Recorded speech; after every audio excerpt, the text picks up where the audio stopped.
All right, more than a year ago, or almost a year ago rather, 4 Americans died in that attack on a US diplomatic mission. This happening in Benghazi, Libya, the east of the country. While among the dead was the US ambassador. Almost a year later, the deadly attack is the focus of foreign policy debates, political attacks as well. It still continues. Well, now a CNN special investigation goes in search of the truth about Benghazi. Now, in this clip, correspondent Arwa Damon, she talks with a, quote, person of interest who says that U.S. officials have never even questioned him. Watch this.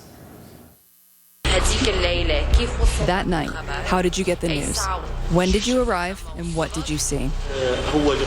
Is this a journalistic interview or an interrogation? It's a journalistic interview. I didn't know where the place was. When I heard, we went to examine the situation. When we withdrew, and there was shooting with medium guns, and there were RPGs in the air, and people panicked, we tried to control traffic. Did anyone from the American or the Libyan government side try and get in touch with you? Never. Never? Never. And if they tried, are you ready to meet with them? Yes, no problem. But not as an interrogation, as a conversation like the one we are having with you now. All right, this is all part of an Burnett out front special investigation. And Erin joins us now from New York. Let's start with this guy, this person of interest that Arwa was talking to there. What more have you learned about him and how involved he was or wasn't in the actual organisation of this attack?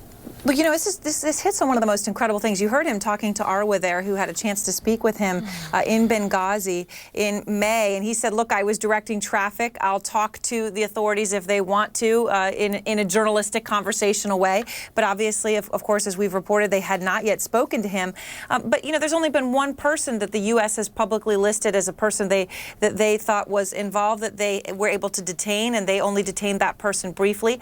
And the person's now no one has found this person. There have been pictures put out of 3 other people that are wanted in relation to these attacks. No one on the ground in Benghazi was familiar with any of their faces or had even seen these pictures that had been put out when Arwa walked around the streets. And of course, none of those people at this point have been detained either. So this highlights the difficulty of getting in Benghazi and the fact that at this point, almost 1 year later, justice has not been served. And at this point, it may be very difficult to imagine justice ever being served. Yeah, Erin, and certainly it makes you wonder just how thorough the investigation is when you look at that. And you've interviewed relatives of the 4 Americans who died in this attack. I imagine they have a lot of concerns, a lot of frustration themselves. And what do they want? Suzanne, you know, it was amazing talking to them. And, you know, the night when this happened and we first got word, it was right around 7 o'clock Eastern when we first got word that an American had died. And I remember reporting it that night. And at that point, it's an American had died. There's surprise and there's shock, but it's not yet personal. And then when you talk to the families, and you realize that this is something that is always going to be an open wound and something personal for them. You know, Glenn Doherty, one of the SEALs who died, his sister Kate Quigley was very apolitical about this, did not want to be political, but she said, look, SEALs have a long memory. And if someone's going to get justice here and justice will be served, it will be done. And it will be done by somebody. They want justice and they want answers, but most important, they want people to remember. And Cheryl Bennett, her son Ty Woods, was there that night, one of the SEALs fighting with Glenn Doherty to try to save the ambassador, and they did save the lives of 30 to 35 Americans. And this is just a quick clip of some of the personal side of the families that I had a chance to see.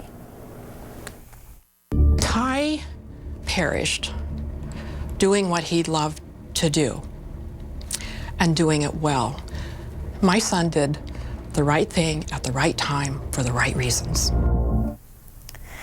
And that, you know, Michael and Suzanne, was really what we saw. There was a real sense of pride that their children, that their siblings had been there and done this, but also a real sense that this did not need to happen. And that is one of the conclusions of the documentary. This did not need to happen. All right. Erin, thank you so much. Looks very, very insightful, very powerful. And you can see more of the 1-hour special tonight. It is called The Truth About Benghazi. It's a CNN special investigation tonight at 10 Eastern. Yeah. Thanks, Erin. Thanks, guys.